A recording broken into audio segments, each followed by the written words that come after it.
Hello, I'm Cheryl McCarthy. Welcome to One to One.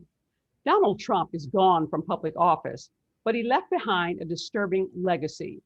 Charges from both the political right and the political left that the other side is guilty of spreading fake news. What exactly is fake news? Is it the huge problem that many Americans seem to believe it is? And if so, who's responsible for it? And how can we as citizens protect ourselves from it? Here to answer some of these questions is Amy Reinhart, Deputy Director of First Draft, a nonprofit that aims to help Americans and American journalists in particular recognize misinformation when it appears on the internet. Welcome. Hi, Cheryl. Thanks for having me. Amy, everywhere you go these days, somebody's complaining about fake news. What is it? And is there more of it around these days than, say, 30 years ago? So at First Draft, we like to say there is no such thing as fake news, that we don't use that phrase at all. What we do use is information disorder or mis and disinformation. And a big reason is why we don't use fake news is because that term has been weaponized, mostly by our public officials, to discredit and disarm the media entirely, to try and get people to repeat that phrase. It's a very catchy phrase. That's why you hear it so often. And often the times what they cite as fake news is a meme, a video that's been manipulated, a photo that's been manipulated, and it's not news at all. So we really want to get specific so that people start to understand the different really flavors of fake news or misinformation, which could be satire, it could be a misleading headline, it could be mis or disinformation, and also malinformation. So you might be seeing more of it now because all of us are publishers. We all have the ability to publish on Twitter, Facebook, Instagram, WhatsApp, in a variety of, like I said, in just a variety of formats, all from your hand, if you're using a smartphone. And so because there's such a volume of ways to connect, people often share things. They share things very quickly without thinking, from a 4-inch screen as they're scrolling. Maybe they haven't read the whole article, but they want to share it.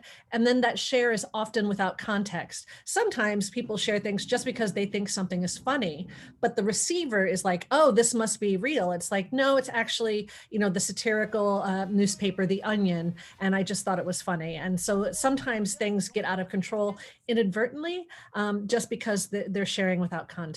So the volume, the quickness of sharing, those things all lead to an incredibly misinformed public. Donald Trump was always accusing the mainstream media of disseminating fake news. Are they the main culprits? Newspapers and newspapers and mainstream newspapers. Well, Cheryl, you just kind of hurt my heart a little bit. I have been in news since 1992. And I was at first in print media. I then, transitioned in 1996 to digital media. So I've been around quite a bit in terms of media, and no journalist and no news organization wants to get the story wrong. They want to produce news because a lot of times journalists, it's not the salary, it's not the hours that they're going after. It's really their credibility, their integrity, their ability to get that person back on the phone as a source. You don't want to lose sources constantly, so you don't want to burn sources. I think what Donald Trump meant to say was that he doesn't like how the media covers him. And that's a very different story. Most politicians do not like how the media covers them. Barack Obama didn't like it, but he didn't stop it, and George W. Bush didn't like it, but he didn't stop it. What was really different was not having press briefings, not having open access, really sporadic ability to access the president outside of Marine One as he was about ready to take off, and it was difficult for him to communicate. So it's just, we hadn't seen something like that before, and it's disturbing. And again, as a member of the media for such a long time, I have such confidence in the press and the integrity of the news that they try and put out. And do they get it wrong? Sometimes. And but they always correct the record. And the problem is once you correct the record, not as many people see the correction as the original post that was misleading. Is the main factor that's at work here social media as opposed to just the internet? Are the main carriers of disinformation social media? You know, when I ask my students where do they get their news from, I'm always surprised that many of them say Facebook. Yeah, I mean, and many of them too probably say Instagram, Snapchat, TikTok. It could be any place, but the actual source. So that is sort of the bane of the existence of newsrooms that have counted on people relying on them as the primary gatekeeper. So social media is not a great gatekeeper.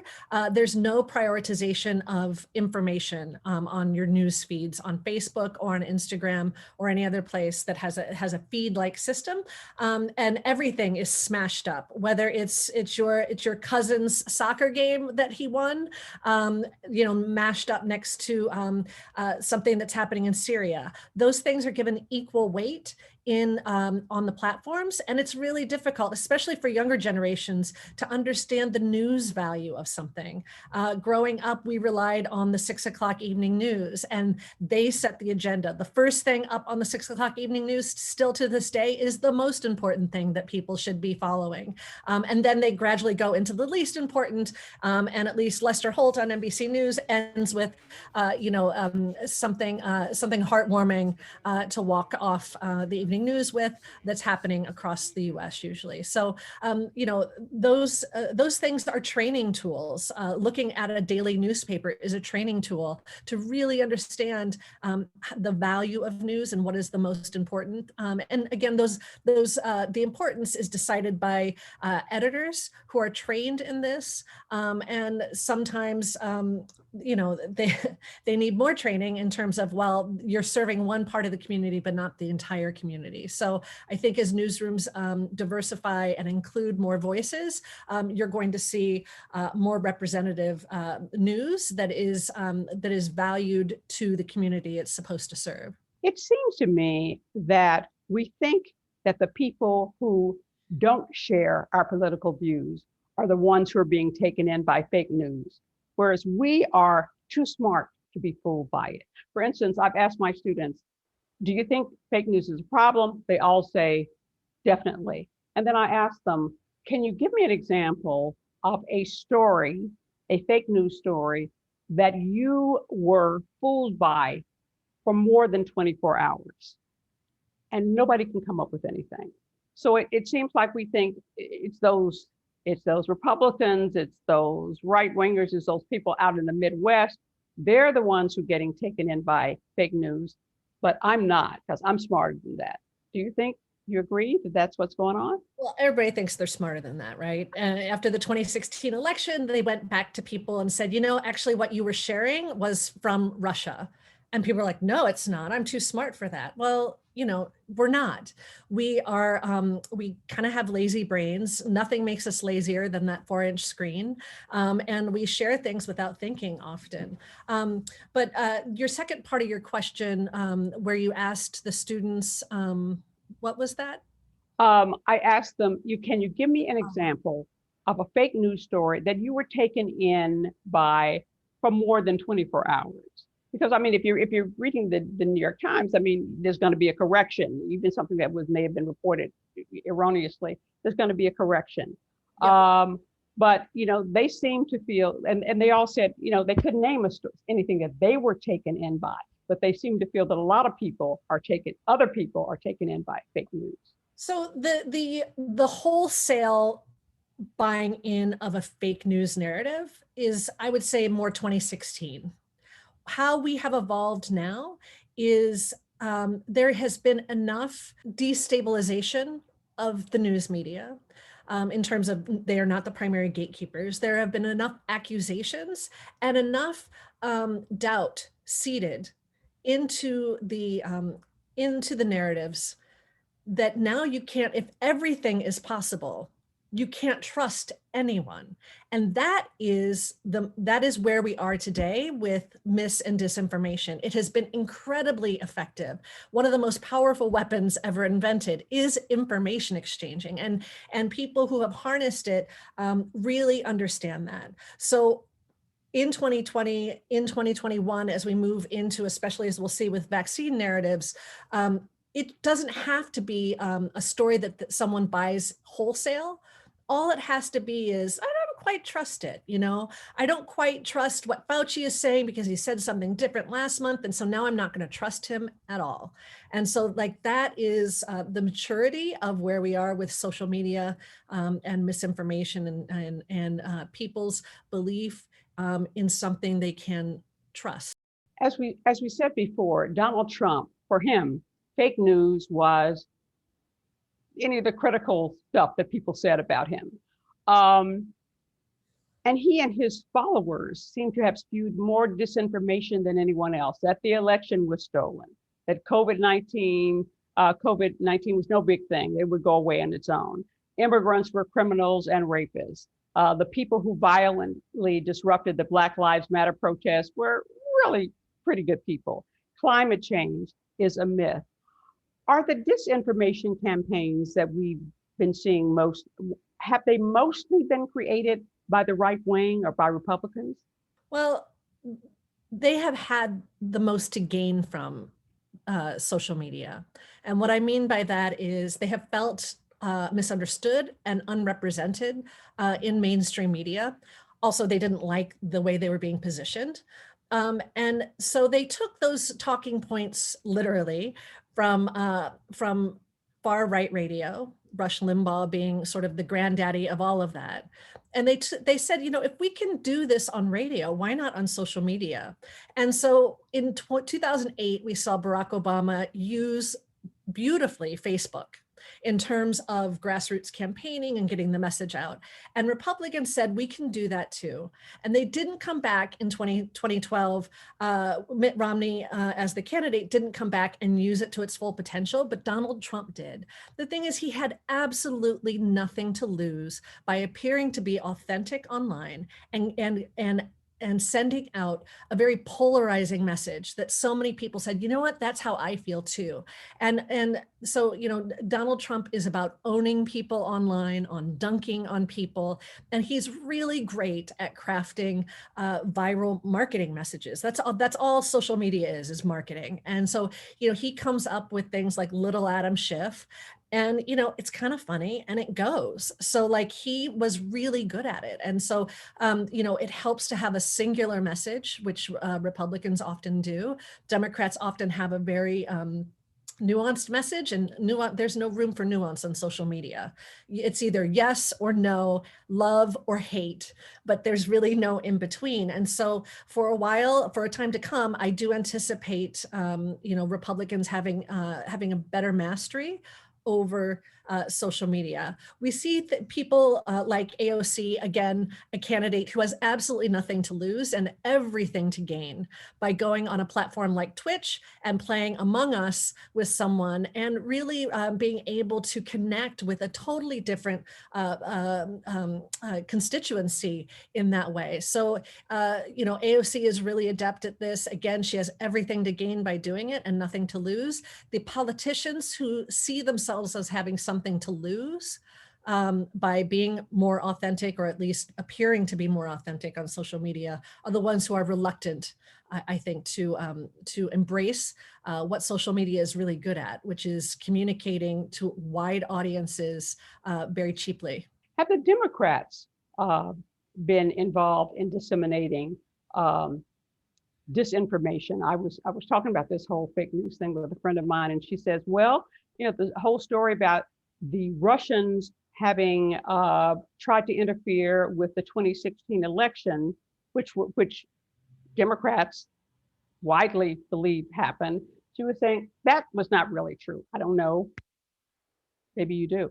If the Russians interfered in the 2016 election? Right, or tried to interfere with the 2016 election. They absolutely did. There was, and we're still learning about it. I think a month before the 2020 election, they had a big report out saying that that Russia interfered with the Black community, and that it wasn't voter suppression tactics.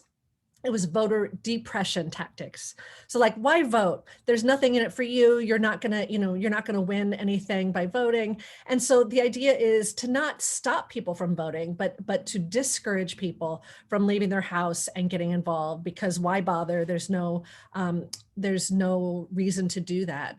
And we also saw other campaigns that where Russia got involved in wedge issues and put, opposing forces at events to see what would happen, and so somebody would have a pro this rally and somebody would have an anti this rally, and they were scheduled for the same time. Nobody knew who scheduled those events, but Russia did. So there's evidence of all types of interference in 2016 from Russia. It wouldn't surprise me if there were other countries involved as well. But it's a hugely effective, very cheap weapon of war that was incredibly effective. Are there certain segments of the population that are more vulnerable to disinformation than others? Older people versus younger, white versus Black? I think what leaves most of us vulnerable is fear, whether that's fear about our financial futures, fear about eating, fear about losing our homes, fear about losing our jobs or what the next job is going to look like, fear for our children, if they're going to be able to stay and complete school, if we'll have enough money to pay for college. That is, we do not have a strong social safety net in the United States. And so I think because of that, that fear is exacerbated, unlike other places where there is a strong social safety net, and people know where their healthcare is going to come from. And here we don't have that. So there's a lot of guessing. There's a lot of, if in the absence of any type of information coming out, whether it's the CDC telling us about new COVID protocols, we will fill in those gaps in the absence of information that we can trust. And we will share that information in really problematic ways. And I think a lot of us probably at the beginning of COVID restrictions, I'm sure I received at least 2 or 3 different chain SMS messages that were like, my sister's brother's cousin works for the Pentagon and there will be tanks on the street by the end of the week, and those messages weren't sent out to deceive or to harm me. They were sent out of love to try and protect me. But, it just ratcheted up everybody's emotions. And that is really the potent ingredient, is our emotional, what we bring to social media and to information emotionally. I tell my students, one way that you can protect yourself from disinformation is don't rely strictly on social media for your news. Go to some of the traditional mainstream, respectable news outlets. And my question is, is that the solution, or is it just going to be impossible to keep young people off of social media? Well, they're not going away on social media. And so every newsroom who might be watching this, you need to be in places where your audiences and potential audiences are, because that's where they live and they trust those platforms probably a little too much. I think if you're in a teaching position like yourself, Cheryl, one of the things you can do to challenge your students is to download the PDF of the front page of your hometown paper. The New York Times has this, they have offer to see it, and to really or to even challenge them to watch the 6 o'clock news for a week, just to see how these journalists who have years of experience prioritize the news and how they can begin to have a sense of that as well. And also to follow their emotions. If they think something is so funny, or they think something is the worst it could ever be, to do a gut check and go out of Facebook and see, is any other credible news source also reporting this information? What message do you want to send to not just to students, but to members of the general public about how to deal with this epidemic of disinformation? Go slowly.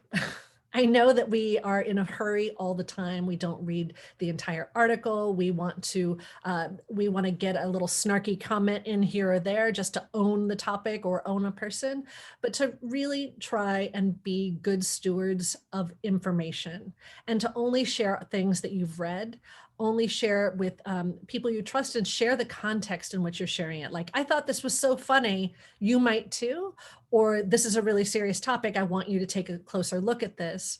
But to really read widely and share less.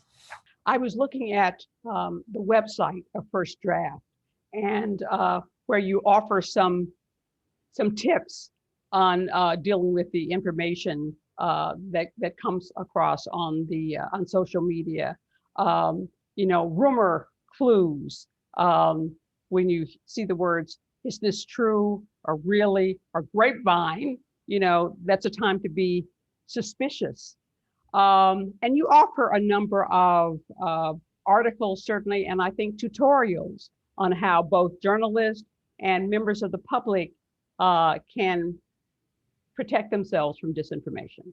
Yeah, so we've been at this a lot longer than some other organizations. We started in 2015 to try and bring awareness to newsrooms and to elevate standards in newsrooms about the need to verify information. So just looking at the same who, what, when, where, why, how, but in digital format. How do we find out who owned and took this photo and where it was taken, for example? And we've really progressed to try and answer the public's questions and concerns about what they're seeing online.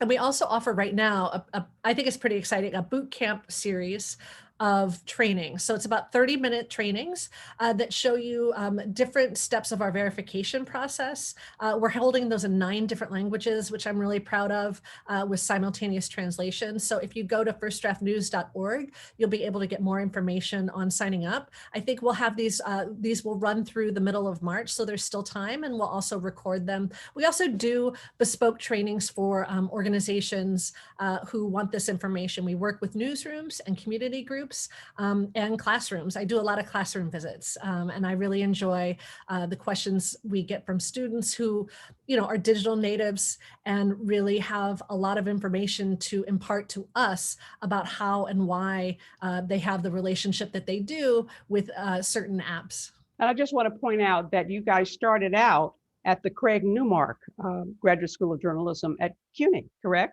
Well, that was our last office. Okay. And first of all, we love being at CUNY. We were on the 14th floor. We love our colleagues. We left March 11th, like many of us did, from working on site. But we will always be closely associated with CUNY just because we really respect the program. We have hired 3 of its graduates. I think CUNY is going to change the face of journalism because they offer exciting current programs like Carrie Brown leads the social media program. I don't know of another program like that in the United States. So, and it's also a really affordable program. So again, bringing that type of training and access that oftentimes people haven't had. So, well, that's a great recommendation. Well, we love it. And it was right in the heart of Times Square. It was in the middle of everything. And so right. I miss our on-site life, and I really miss our colleagues at CUNY. Unfortunately, we're out of time. I'd like to thank Amy Reinhart, Deputy Director of First Draft, for joining me today. To learn about our upcoming shows, be sure to follow us on Twitter at 1-to-1 CUNY TV. For the City University of New York and 1-to-1, I'm Cheryl McCarthy.